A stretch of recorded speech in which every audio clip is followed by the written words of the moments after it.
আরে আমার বলবো কাছে তো এখন দেখ তো বাচ্চা তো বড় আমি যে কয়েকদিন দেখলাম আপনার বাড়িতে খাইতে কিছু দেখলাম না যে না খাইতে দেয় না এখন হ্যাঁ? খাইতে দেয় না এখন আলু জিরা ডালি জিরা ধনিয়া পাতা সর এই বুঝলে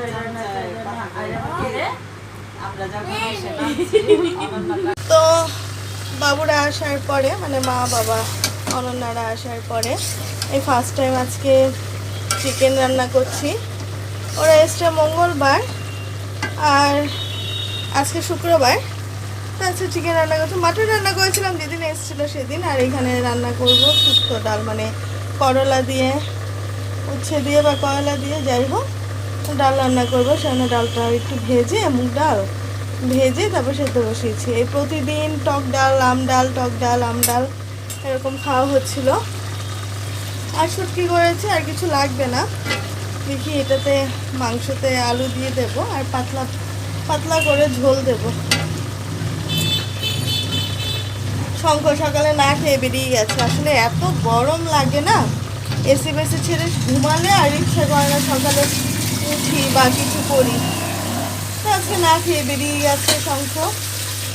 বললাম পান্তা ভাত আছে খেয়ে যাওয়ার জন্য, বললো দেরি হয়ে গেছে খাবে না।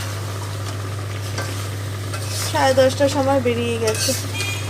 তো আজকে একটু মাংসটা অন্যরকমভাবে বসিয়েছি। জিরে, তারপরে গোটা গরম মশলা মশলা টশলা এগুলি সব একসাথে দিয়ে তারপরে মাংসটা কষাচ্ছি। লঙ্কাটা অল্প দিয়েছি, যেহেতু এখন মেয়েকে একসাথেই আর কি, মানে একই তরকারি আমরা রান্না করি আর ওইভাবেই খাওয়ানো শেখানো হচ্ছে, তাই অল্প অল্প করে লঙ্কা দিই যাতে ঝাল কম হয়। আর গরমে আমার মনে হয় ঝাল কম খাওয়াই ভালো, তাহলে পেটের সমস্যা কম হয়। তো এই তো রান্না করে নেই। আর মুতো পড়ে গেছে, স্নান করতে গিয়েছিলাম, মিলি করছে বেড়া, তারপরে দেখাবো। এই তো ম্যাডাম স্নান করে চলে এসেছি, একটু দেখাও মা তোমাকে। Wow wow,